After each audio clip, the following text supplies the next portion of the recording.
কিপটে বিয়ে বাড়ি।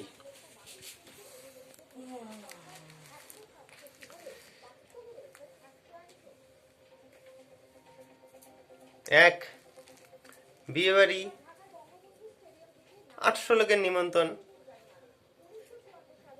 প্রেজেন্টেশনের তাগিদে বেশি লোককে নিমন্ত্রণ করে ফেলেছে, কিন্তু খাওয়া দাওয়ার আয়োজন 300 লোকের করেছে।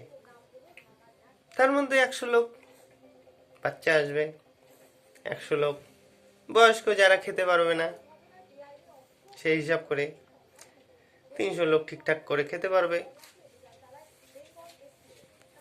তাই 300 লোকের আইটেম, এবং যে রান্না করবে তাকে বলে দিয়েছে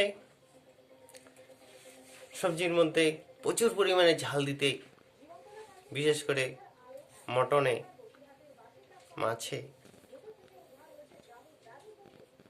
রান্না ঠাকুরও পুরো ঝাল, মানে মশলাপাতি বাদ দিয়ে মানে ঝালই বেশি মেরেছে, লঙ্কাটাই। তো এত ঝাল হয়েছে, খাওয়া যাচ্ছে না, রীতিমতন টাইম হয়ে গেল, সবাই টেবিলে টেবিলে বসে পড়েছে, খাওয়া দাওয়া শুরু। আর কোথায় যায় এত ঝাল, প্রত্যেকটা সবজি, প্রত্যেক আইটেম ঝালে ভর্তি। আর লোকও প্রেজেন্টেশন দিয়ে খেতে বসেছি ভাই, ছাড়া তো যাবে না, যতই ঝাল হোক।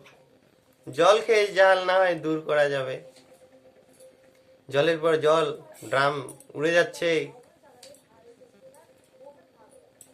চারদিকে ঝালের শব্দ, পুরো উ কি ঝাল, উ কি ঝাল এরকম শব্দ হচ্ছে। তাও লোক খাওয়া কমাচ্ছে না। 2 ঘন্টার মধ্যে প্রায় সব খাবার শেষ, আর 500 জন লোক বাকি। এবার তো মালিকের মাথায় হাত, মানে যার বিয়ে বাড়ি তার মাথায় হাত, কি হবে। চারদিকে ফোন শুরু করে দিল। তারপর কি, আমাদের খাওয়া দাওয়া হয়ে গেছে, আমরা ঘেমে লাল হয়ে গেছিলাম, পান চাবিয়ে চাবিয়ে দাদা আসলাম দাদা আসলাম বলে বিদায় জানিয়ে চলে এলাম। So tata.